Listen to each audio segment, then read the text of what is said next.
Really big cables on knitting looms can be quite tricky, but you can get a wonderful imitation with this great faux cable. First, I'll show you just how to make the cable, or the appearance of the cable, and at the end of the video comes the actual pattern for a girl's hood. Let's discuss yarns for a moment. Both of these samples were done on a Cindwood 3/4 inch loom using 2 strands of worsted weight yarn. Both yarns did quite a nice job. The Premier Everyday Worsted was slightly easier to knit just because it's slipperier, and the stitches slid through one another and moved over to adjoining pegs when asked to do so a little bit more easily. This sample was made in Premier Bloom, a number 5 yarn, on the Cindwood 5/8 inch loom. It knitted very nicely, and it has the bonus of feeling just great while you're working with it. Here's how the pattern works. The edging stitches might be anything depending what you're doing. The faux cable or mock cable takes place on the 9 center stitches. Use the E-wrapped form of knit stitch for every row, and moving left to right, that's all we do, E-wrap and knit over. Row 1, moving from left to right, is just an E-wrap row. Row 2, knitting from right to left, we E-wrap and knit over, and then move stitches 1 to 4 of the 9 stitches, each 1 peg to the right. Row 3, we just E-wrap and knit over. Row 4, we E-wrap, knit over, and take the same 4 stitches and move them 1 more peg to the right. Now these stitches are numbered 2 to 5 if you begin your count at the leftmost stitch of the 9 that compose the cable. Every odd numbered row, we just E-wrap and knit over, so I will stop talking about them.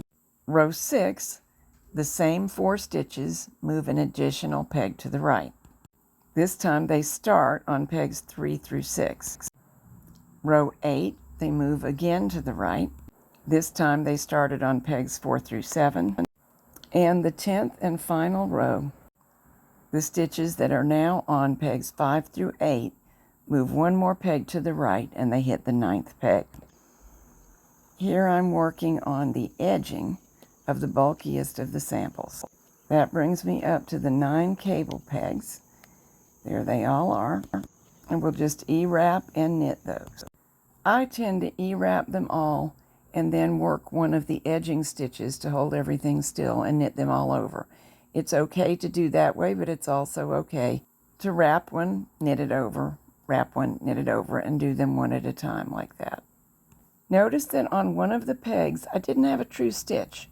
I just had a strand of yarn to knit over. That occurs on the peg that we empty when we move the stitches over a peg to create the faux cable. Knitting over that strand rather than a whole stitch occurs only on left to right rows. Now I'm wrapping a right to left row and anchoring it by working the edging. Now I'll get our 9 cable stitches knitted over, and now it's time to make the move that creates the appearance of the cable. First, we need to move the stitch that's on the landing peg, where we're going to move the rightmost one of the moving stitches temporarily out of the way. Now lift and untwist the E-wrap and move the first stitch, really the 4th one from the left, 1 peg to the right. We're going to do that with all 4 of the moving stitches.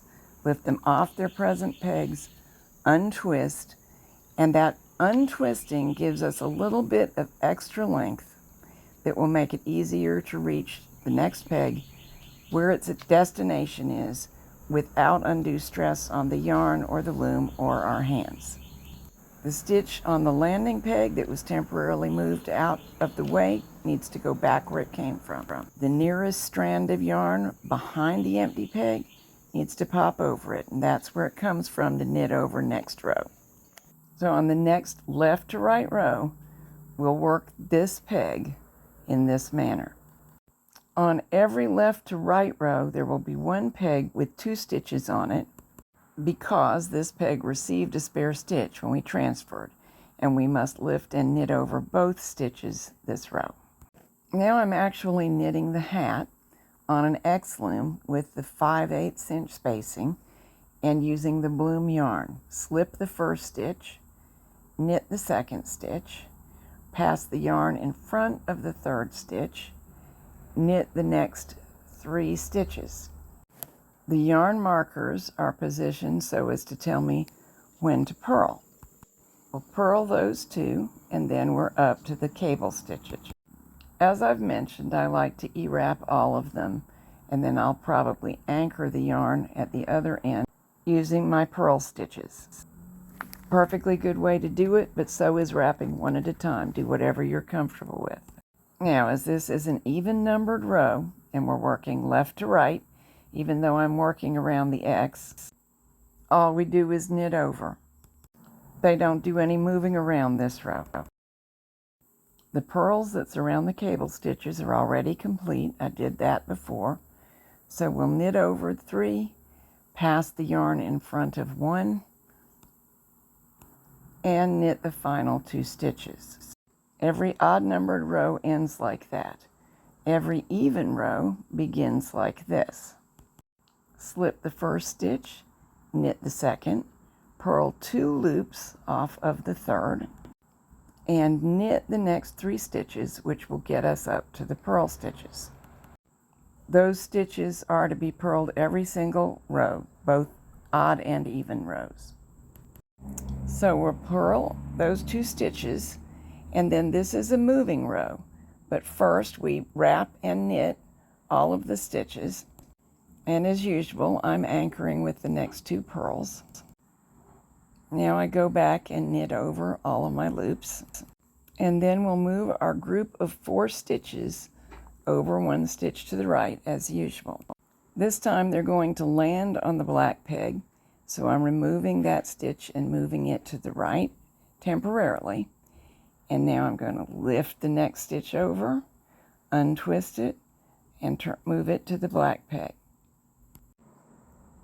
Its 3 companions also get lifted, untwisted, and moved. You could think of it as lift, lengthen, and move, because that's the purpose of the untwisting.